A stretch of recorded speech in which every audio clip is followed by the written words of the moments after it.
था बिहार से, चूंकि बिहार में वोट लेना है, लेकिन 20 सीटों में से तो उन्होंने मुझे आमंत्रित किया, इसलिए उस चुनाव को, और अभी भी सलमान खुर्शीद साहब कांग्रेस के प्रति शामिल है, जिसका कर्जा अखिलेश जी ने कहा है कि हम एकता के प्रतीक माने जो भी योजनाएं सरकार के द्वारा सर्व समाज के लोगों से जुड़ाव है, हम 2 महीने के अंदर 2 लाख है, सबसे ज्यादा विधवा। तो कर्जे क्या ऐसा नहीं होगा कि समर समाज का तो नहीं छोड़ देंगे, सबका माफ होगा। विकलांग पेंशन बनवाया, वहां जब ग्रेजुएशन कहते रहते हैं कि संविधान में संशोधन करेंगे, तो नहीं किसी में भी मसूद खान ने 10 रुपये का कभी रिश्वत और कमीशन नहीं लिया, स्वाई का जिला अध्यक्ष बना दिया। देखिए, मैं राजनीति में छात्र जीवन समाजवादी पार्टी से ब्लॉक प्रमुख बना। अब वहां पर हम लोग सोशल मीडिया का भंडार लगा रहा हूँ, और वो 20 लाख में से 18 लाख लोग जीवित प्रमुख रहा। मैंने अपने ब्लॉक प्रमुख के 10 साल के कार्यकाल में पास हर विधानसभा में अपने लोग हैं, पार्टी के वर्करों से दूरी करने के लिए दूसरे प्रदेशों में गए, विधान को बचाने के लिए, लोकतंत्र को बचाने के लिए और पीडीए समाज की भागीदारी को सुनिश्चित करने के लिए।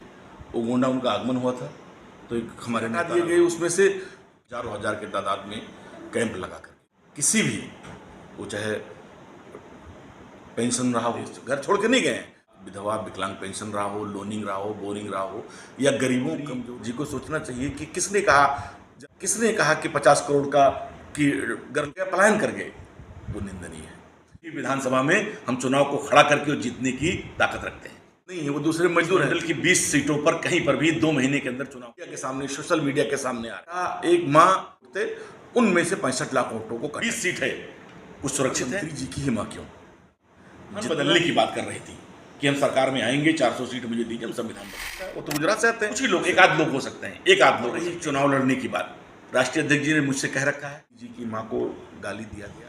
2027 का में चुनाव उसी आधार पर पार्टी करती है। उत्तर प्रधानमंत्री की मां दिलाने के लिए माननीय अखिलेश यादव जी ने पीडीए, इस मंडल में चंद ही लोग हो सकते हैं दूर की मां अपने पीडीए, और चूंकि भारतीय जनता पार्टी 65 लाख वोट काटे गए हैं, 20 लाख वोट ऐसे काट दिए गए कि जो डांसर कौन।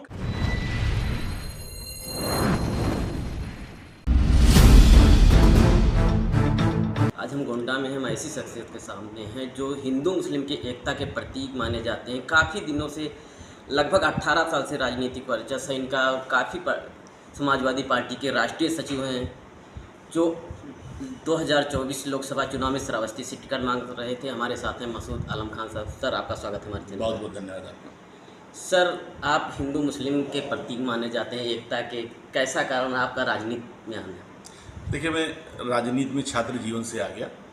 मैं जब ग्रेजुएशन कर रहा था तो सलमान खुर्शीद साहब कांग्रेस के प्रदेश अध्यक्ष थे, वो गोंडा उनका आगमन हुआ था, तो एक हमारे नेता राघवराम मिश्रा जी हुआ करते थे, तो उन्होंने मुझे आमंत्रित किया, तो हम लोगों ने स्वागत किया। तो थोड़ा सा वो मिले और हमसे प्रभावित हुए, तो उन्होंने मिश्रा जी से कहा कि जब आप लखनऊ आइएगा तो मसूद को लेते आइएगा। तो मैं 1998 की बात है, तो मैं जब गया तो उन्होंने उसी दिन मुझे कांग्रेस का जो स्टूडेंट विंग है NSY का जिला अध्यक्ष बना दिया। तो उसी तरह से मेरा राजनीति में आगमन। फिर आप ब्लॉक प्रमुख बने? जी। ब्लॉक प्रमुख किस पार्टी से बने? देखिए, मैं 2005 में समाजवादी पार्टी से ब्लॉक प्रमुख बना, और हमने ब्लॉक प्रमुख रहते हुए इस जनपद में 16 ब्लॉक हैं। सबसे ज़्यादा विधवा वृद्धा विकलांग पेंशन बनवाया, वहाँ पेन लगा करके हजारों हजार के तादाद में कैंप लगा करके गरीबों के लिए चलने वाली तमाम योजनाओं में उनको गति दी, उनको काम कराया। और दूसरी बात सबसे ये बड़ी रही कि मैं 10 साल ब्लॉक प्रमुख रहा। मैंने अपने ब्लॉक प्रमुख के 10 साल के कार्यकाल में किसी भी, वो चाहे पेंशन रहा हो, वृद्धा विधवा विकलांग पेंशन रहा हो, लोनिंग रहा हो, बोरिंग रहा हो, या गरीबों कमजोरों के लिए जो भी योजनाएं सरकार के द्वारा ब्लॉक से संचालित हुई, किसी में भी मसूद खान ने 10 रुपये का कभी रिश्वत और कमीशन नहीं लिया। मैंने एक ईमानदारी से उस पद का निर्वहन किया था। अभी जिस तरह से SIR को लेकर बिहार में काफ़ी यात्रा हुई, राहुल वोट अधिकार यात्रा, उस पर क्या विचार है? क्या वोट चोरी चुनाव आयोग करवाता है? अब देखिए, अब वहाँ पर हम लोग सोशल मीडिया पे देख रहे हैं, हजारों हजार 65 लाख वोट काटे गए हैं, 20 लाख वोट ऐसे काट दिए गए कि जो मृतक हैं, और वो 20 लाख में से 18 लाख लोग जीवित वहाँ पर हैं, जो मीडिया के सामने, सोशल मीडिया के सामने आ रहे हैं।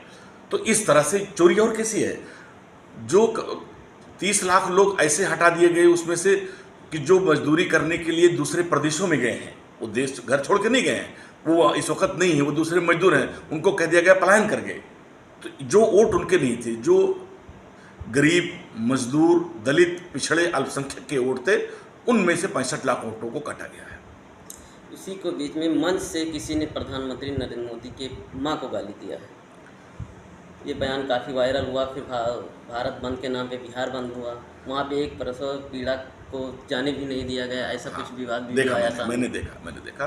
देखिए, अगर भारत, पहली चीज़ है कि प्रधानमंत्री जी की माँ को गाली दिया गया, वो निंदनीय है।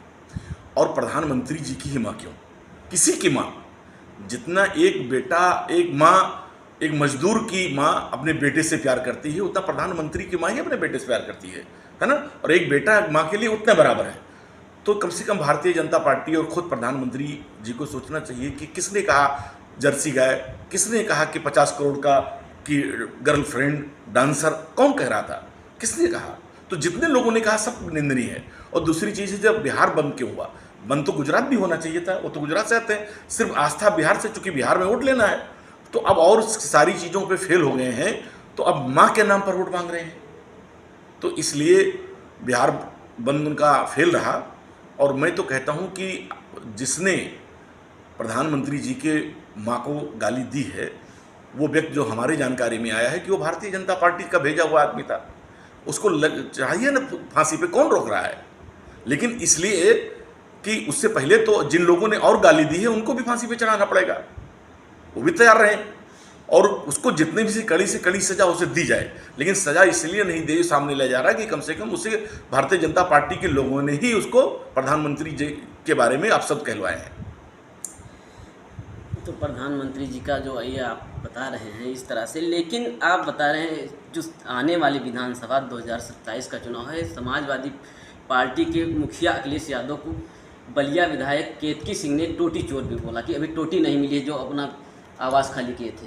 अब देखिए, मैं महिला है इसलिए मैं कुछ नहीं बोलता, उनके जगह पर कोई दूसरा होता तो मैं उसका जवाब जरूर देता। अब वो महिला है इसलिए मैं उनको उस बात का उत्तर नहीं दूंगा। इतने निम्न स्तर पर जाकर के जो उन्होंने बात कही है, एक ऐसे राष्ट्रीय अध्यक्ष के लिए जिसके 37 MP हैं, ठीक है, जो अपने कार्यकर्ताओं को एक हमारे गोंडा जिले जैसे जिले में अगर वो आह्वान कर दें कि पार्टी के लिए या किसी के लिए ज़रूरत है पार्टी फंड को, तो करोड़ों रुपए 1 घंटे के अंदर यहाँ से वहाँ पहुँच कर के पार्टी के कार्यकर्ता लेकर के पहुँच करके वहाँ पहुँच जाएंगे। ऐसे व्यक्ति के लिए जिसने कहा है वो बहुत ही निंदनीय है। लेकिन अब महिला है इसलिए मैं, एक हमारी सीमा है उनके बारे में कुछ कहने का। लेकिन जिस तरह से अब 27 की सभी पार्टियां तैयारी करेंगी, आपकी क्या तैयारी है? हमारी पार्टी पूरी तरह से 2024 के बाद भारतीय जनता पार्टी को इंडिया गठबंधन ने यहाँ पटकनी दी थी, उससे ज़्यादा ताकत से और उससे ज़्यादा लोग जुड़ाव हैं। जो पीडीए है, तो पीडीए में पिछड़ा, दलित, अल्पसंख्यक तो है ही है, लेकिन सारे पीड़ित वर्ग हैं उसमें। अपर कास्ट का बच्चा आज देख लो पेट का एग्जाम देने आए हैं, कितने लोगों को नौकरी मिल रही है। तो जितने बेरोजगार हैं वो सब पीड़ित हैं, जितने नौजवान हैं वो पीड़ित हैं, जितने छोटे मोटे कारोबारी हैं, दुकानदार हैं, वो पीड़ित हैं। तो ये सारे लोग पीडीए का हिस्सा है, जो 80% बनते हैं। 80% जनता 2027 में समाजवादी पार्टी माननीय अखिलेश यादव के नेतृत्व में, उनकी अगुवाई में समाजवादी पार्टी की सरकार बनाएगी। अब पेट की बात है तो पेट का ऐसा एग्जाम दिया गया कि 100 किलोमीटर दूर घर से दिया गया है। ये सब इसलिए दिया गया है, ये बताइए, सब इसलिए किया गया है परेशान करना, छात्र कम जा पाएँ, उनको पीड़ा हो, ताकि परेशानी हो, ताकि अगली बार कोई वांट निकले तो वो 10 बार सोचे कि हमें जाना है कि नहीं जाना है। ये जो सरकार है, ये गरीब दुश्मन है, ये छात्र दुश्मन है, ये किसान दुश्मन है, ये महिला दुश्मन है, ठीक है। तो इसकी ये सिर्फ जुमलेबाजी इस सरकार की है। कोई ऐसा सरकार ने, जो उत्तर प्रदेश की है सरकार है, 8 साल पूरे हो गए, एक भी काम नहीं है जनहित का जो भारतीय जनता पार्टी गिना सके। जैसे अखिलेश जी ने जितने जो काम किए जनता के भलाई के लिए, लखनऊ में इकाना स्टेडियम दिया नौजवानों के लिए, मेट्रो दिया, एक्सप्रेस वे दिया, बिजली के तमाम संयंत्र लगाए, है ना, तमाम मूलभूत सुविधाएं दी, महिलाओं को पेंशन दिया, बुजुर्गों को दिया, सारे लोगों को हर लैपटॉप, बच्चों को लाखों की तादाद में लैपटॉप बांटे। इनके पास क्या है? ये क्या मांगा के किस बात पर वोट मांगेगी भाजपा? इनके पास कहने के लिए कुछ नहीं है, इनके पास सिर्फ कहने के लिए हिंदू और मुसलमान है। आप हिंदू मुसलमान की बात आती है तो आप पीडीए लेकर चल रहे हैं, वो हिंदू मुसलमान लेकर, हिंदू वर्सेस पीडीए कौन भारी अच्छा, पड़ेगा? ये बताओ आप, पीडीए में जो पिछड़ा दलित है, ये हिंदू नहीं है क्या? वो भी वही तो पूछ रहा है, हिंदू और पीडीए दोनों नहीं, में मैं कौन कह रहा हूँ भारी पीडीए भी पड़ेगा? तो हम कह रहे हैं भाई, दलित और पिछड़ा मिलाकर के यहाँ पर 60% होता है। पिछड़ा और दलित मिलाकर 60 से 65 और 70% आबादी है, तो इस पे कहाँ और हिंदुत्व ये करेंगे? हमारे लीडर से बड़ा देखिए, केदारेश्वर मंदिर आलीशान तरीके से इटावा में बन रहा है। कितने भारतीय जनता पार्टी के नेताओं ने अपने निजी संसाधन से, अपने निजी वे से इतने बड़ा कोई धार्मिक स्थल बनवाया हो? वहाँ पर तो चंदा लिया अयोध्या जी में, उसका सही इस्तेमाल किया, गलत इस्तेमाल किया वो लोग जाने, पूरे देश और दुनिया ने चंदा दिया। लेकिन केदारेश्वर में राष्ट्रीय अध्यक्ष जी कुछ अपने चुनिंदा लोगों से सहयोग लेकर के एक बहुत बड़ा मंदिर, एक धार्मिक स्थल बनवा रहे हैं। तो ये नहीं कहा वो माननीय अखिलेश यादव जी सच्चे हिंदू हैं, और ये भाजपाई सारे ये झूठे हिंदू हैं। तो आप समाजवादी को सच्चे हिंदू बता रहे हैं और भाजपाई को झूठे हिंदू हैं। हाँ, ये बता, लेकिन आप हिंदू एकता के, हिंदू मुस्लिम एकता के बहुत अच्छे नेता, हाँ, 18 साल से आप काम कर रहे हैं, हम भी देख रहे हैं। लेकिन हाँ, जो आपका ग्राफ है पब्लिक में अच्छा है, हाँ, लेकिन आप कौन सी विधानसभा चुनेंगे? देवी पाटन मंडल की कौन सा जिला चुनेंगे अपने विधानसभा? देखिए, पहली चीज़ आपने कहा, देखिए हमारे फादर, ग्रैंड फादर जो थे वो बहुत बड़े समाज सेवी थे, फ्रीडम फाइटर थे। एक परंपरा हमारी चली आई। राजनीति मुझे विरासत में नहीं मिली, समाज सेवा, लोगों की खिदमत और देशभक्ति मुझे विरासत में मिली है। तो अब हम वो पंडाल जो लग रहा है, हम सारे हिंदू मुसलमान के लिए उनके त्योहारों में, उनके पर्वों में, उनकी खुशियों में हम शरीक होते हैं। 18 साल से कजरी तीज का अवसर आपको मालूम है, गोंडा जिले में सबसे बड़ा भव्य होता है। पृथ्वीनाथ मंदिर पर 10 लाख लोग जलाभिषेक करते हैं। उस सड़क पर 18 साल से हम एक पंडाल लगा रहे हैं। हजारों हमारा जो हिंदू भाई है वो कजरी तीज के दिन प्रेम वो पुण्य के लिए पंडाल लगाता है। मैं एक ऐसा व्यक्ति हूँ कि प्रेम का पंडाल लगा रहा हूँ, इसलिए भाईचारा, सद्भाव, हिंदू मुस्लिम एकता को बढ़ाने के लिए और हिंदू भाइयों को संदेश देने के लिए कि आपकी खुशी में, आपके पर्व में मसूद खां भी शरीक है। और रही चुनाव लड़ने की बात, राष्ट्रीय अध्यक्ष जी ने मुझसे कह रखा है कि हम आपको विधानसभा चुनाव लड़ा रहे हैं, और उन्होंने मुझे कुछ बताया भी है। उस समय आने पर उसका खुलासा भी माननीय राष्ट्रीय अध्यक्ष द्वारा किया जाएगा। आप 24 में श्रावस्ती देख रहे थे कि लोकसभा का टिकट हाँ, मिला, हाँ। लेकिन आपको टिकट नहीं मिला। देखिए, राष्ट्रीय अध्यक्ष जी के अनुमति से हम कैसर गए तो श्रावस्ती लोकसभा की तैयारी कर रहे थे, और तैयारी बहुत अच्छी किया। लेकिन लीडर की बात को मानना होता है। जब आप किसी पार्टी में हैं, अनुशासन में, तो लीडर की बात को मानना होता है। माननीय अखिलेश जी ने कहा कि आप 2024 न लड़िए, 2024 वर्मा जी आ रहे थे बसपा से, छोड़ करके इनको लड़ा दीजिए, आपको एमएलए लड़ाएंगे। हमने अपने लीडर की बात मान ली और हमने उनको लड़ाया और वो जीते। तो गोंडा या श्रावस्ती, बलरामपुर, बहराइच, कई देवी पाटन मंडल, देखिए, अच्छी सीट आप चुने होंगे। मैं आपसे बताऊं, इस मंडल में चंद ही लोग हो सकते हैं जो इस मंडल की 20 सीटों पर कहीं पर भी 2 महीने के अंदर चुनाव को खड़ा कर सकते हैं। कुछ ही लोग, एक आध लोग हो सकते हैं, 20 सीट है, कुछ सुरक्षित है। लेकिन 20 सीटों में से अगर हमारे पास हर विधानसभा में अपने लोग हैं, पार्टी के वर्करों से जुड़ाव है, सर्व समाज के लोगों से जुड़ाव है, हम 2 महीने के अंदर किसी भी विधानसभा में हम चुनाव को खड़ा करके जीतने की ताकत रखते हैं। हमने देखा, अभी छोटा बच्चा फोन करे तो आप तुरंत उठाते हैं। बिल्कुल बिल्कुल। अभी देखा है, बात भी किया है, हाँ, बहुत लोग ऐसे करते हैं। जी जी। नहीं, मैंने क्या कहा, मैंने कहा कि सर्व समाज हमसे जुड़ा है, सर्व समाज हमसे जुड़ा है, पार्टी के कार्यकर्ता जुड़े हैं। हम कहने का कि चुनिंदा लोग ऐसे हो सकते हैं जो ये कह सकते हैं कि 4 जिले में से किसी भी सीट पर हम लड़ सकते हैं, और मैं कह रहा हूँ जीत भी सकते हैं। तो मेरे इसलिए कि हम चारों जिलों में भ्रमण करते हैं, घूमते हैं, उनके दुख सुख में शामिल होते हैं, उनके खिलाफ जब जुल्म अत्याचार होता है तब उनके खिलाफ लड़ने जाते हैं, उनकी मदद करते हैं। इसलिए आवाम भी जुड़ी है, जनता भी जुड़ी है, सर्व समाज जुड़ा, पार्टी कार्यकर्ता जुड़ा है। तो राष्ट्रीय अध्यक्ष जी को पूरा मन बना लिया उन्होंने, और जल्द ही वो अपनी इस बात का ऐलान करेंगे। और उस सीट से तैयारी तो हमारी पूरे चारों जिलों में चल रहे हैं, तैयारी तो है ही है, बस एक औपचारिक घोषणा होनी बाकी है। औपचारिक घोषणा के बाद आप वहाँ काफ़ी तैयारियाँ करेंगे? बिल्कुल करेंगे। तो हम तो देखिए चुनाव लड़े हैं, विधानसभा लड़े हैं, लोकसभा लड़े हैं, हमें पूरा अनुभव है चुनाव लड़ने का, ठीक है। और मेरे पास लोग हैं, मैन पावर है, तो कोई दिक्कत मुझे नहीं होनी है। कारण क्या हुआ समाजवादी चुने? देखिए, मैं 14 साल बहुजन समाज पार्टी में रहा और बहुजन समाज पार्टी में मैं मान्यवर काशीराम साहब के जो आइडियोलॉजी थे सामाजिक न्याय का, गरीबों, पिछड़ों, दलितों की हिस्सेदारी का, उनको न्याय दिलाने का, उनको सरकार और सत्ता में हिस्सेदारी का जो उनका फार्मूला था, हम उन पर, उनके उस विचार पर समाजवादी बहुजन समाज पार्टी में शामिल हुए।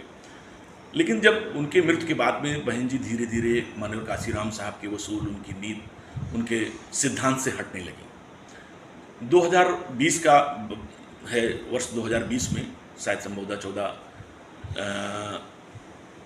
दिसंबर रहा होगा, तो किसान जो है वो अपनी मांगों को लेकर के धरने पर बैठे थे दिल्ली के बॉर्डर पर, या जो भी प्रदेश दिल्ली के बॉर्डर से मिलते हैं वहाँ बैठे हुए थे। उन्होंने एक आह्वान किया कि सारे किसान लोग या सारे देश के सारे लोग एक दिन का हमारे लिए समर्थन में उपवास रखें। तो हमने कहा कि हम भी किसान के बेटे हैं, धरती हमारी माँ है, यहीं से निकलता है तो भी सब लोग को भोजन मिलता है, चाहे कोई छोटा किसान हो चाहे कोई बड़ा किसान हो, तो हम भी किसान के बेटे हैं। तो हम और पूर्व विधायक श्री रमेश गौतम जी 10-12 लोग 15 लोग मिलके उनके समर्थन में धरने पे बैठ गए, उपवास के लिए उपवास था, धरने बैठ गए। दूसरे दिन अखबारों में खबर छपी कि बसपा नेता धरने पर बैठे। तो ये बात मंडल जो कोऑर्डिनेटर हमारे यहाँ जोनल होते हैं उनका फ़ोन आया कि मसूद भाई आप किसानों के समर्थन में धरने बैठे। तो हमने कहा हाँ बैठ गए थे, तो हम तो किसान के बेटे हैं इसलिए बैठ गए। तो उन्होंने कहा कि नहीं, पार्टी की जब गाइडलाइन नहीं थी और पार्टी की तरफ से नहीं, तो क्यों बैठ गए? तो हमने कहा इसलिए बैठ गए कि हम किसान थे, किसान के बेटे हैं, हम अपनी उस भावना को नहीं रोक पाए। खैर उन्होंने फ़ोन काट दिया। 4 घंटे के बाद एक जिलाध्यक्ष की तरफ से लेटर जारी हुआ जिसमें हमें और श्री रमेश गौतम जी को ये कहते हुए कि पार्टी की अनुशासनहीनता की, आपको पार्टी से निकाल दिया गया, तो हम पार्टी से निकल गए। तो चूंकि फिर समाजवादी पार्टी, मुझे लगा कि अब राजनीति कर रहे हैं तो करना ही है, कहाँ जाना है। तो मुझे दिखाई दिया कि अखिलेश यादव जी, माननीय अखिलेश यादव जी, आज के तारीख में जो कांसीराम साहब का सिद्धांत था, उनकी जो आइडियोलॉजी थी, गरीब, दलित, पिछड़ा, उनके लिए लड़ाई, उनके लिए हक के लिए आज वो आवाज़ उठा रहे हैं। तो मुझे लगा कि अब उनके नेतृत्व में हम ये सामाजिक न्याय की लड़ाई लड़ सकते हैं। इसलिए मैंने बहुत ही बड़े भव्य तरीके से जो है 29 दिसंबर 2020 को समाजवादी पार्टी लखनऊ कार्यालय में मैंने उनकी अगुवाई में नेतृत्व में ज्वाइन किया। अभी बात किया जाए तो 2017 और 22 में विकास के नाम पे समाजवादी पार्टी चुनाव लड़ी थी, लेकिन 24 में आते पीडीए लेकर आ गए। देखिए पीडीए नहीं है, पीडीए तो ही है। पीडीए इसलिए आया है कि ये सरकार पीडीए मतलब जितनी पिछड़ा, दलित, अल्पसंख्यक, महिलाएं जो भी है पीड़ित हैं, पत्रकार भी पीड़ित हैं, तो चूंकि ये उनसे बदला ले रही है, ये उनके कुछ दुर्भावना रखती है। पीडीए जो समाज है उसके पर ये सरकार दुर्भावना रखती है, उनको न्याय नहीं मिलता, उन्हें सताया जाता है, उनके साथ जुल्म ज्यादती होती है। तो उसके न्याय दिलाने के लिए माननीय अखिलेश यादव जी ने पीडीए बनाया कि नहीं, हम पीडीए को वंचित, अगर सर्व समाज का भी, सवर्ण समाज का भी व्यक्ति, हमने कहा नौकरी निकलेगी तो सबसे ज़्यादा किसको मिलेगा? सवर्ण समाज के बच्चों को मिलेगा, उनको भी मिलेगा ना। तो वो भी तो पीड़ित हैं, जितने लोग आए हैं देने, तो वो नौजवान बच्चे भी शामिल हैं, किसान भी शामिल है, जिसका कर्जा अखिलेश जी ने कहा है कि हम सारे कर्जे माफ करेंगे। तो कर्जे क्या ऐसा नहीं होगा कि सवर्ण समाज का तो नहीं छोड़ देंगे, सबका माफ होगा। तो इसलिए पीडीए, और चूंकि भारतीय जनता पार्टी संविधान बदलने की बात कर रही थी कि हम सरकार में आएंगे, 400 सीट मुझे दीजिए, हम संविधान बदल देंगे, तो इसलिए उस चुनाव को, और अभी भी वो कहते रहते हैं कि संविधान में संशोधन करेंगे, तो इसलिए संविधान को बचाने के लिए, लोकतंत्र को बचाने के लिए और पीडीए समाज की भागीदारी को सुनिश्चित करने के लिए 2027 का में चुनाव उसी आधार पर पार्टी लड़ी। अभी सपा सांसद राजीव राय का जन्मदिन था, गृह मंत्री अमित शाह फोन करते हैं, बधाई देते हैं, क्या उपराष्ट्रपति चुनाव को लेकर अपने तरफ करना फोन करते हैं? देखिए पहली चीज़ तो ये है कि बधाई कोई भी किसी को दे सकता है, इसमें कोई पार्टी का बंधन तो नहीं होता, लेकिन भारतीय जनता पार्टी उपराष्ट्रपति चुनाव को लेकर डरी हुई है और उससे हार का डर सता रहा है। हार का डर? हाँ सता रहा है, बिल्कुल सता रहा है। तो अभी हमारे साथ से सपा के राष्ट्रीय सचिव मसूद आलम खान जी, हमारे द्वारा दिखाई गई वीडियो आपको कैसी लगी? अपनी राय कमेंट बॉक्स में अवश्य दें।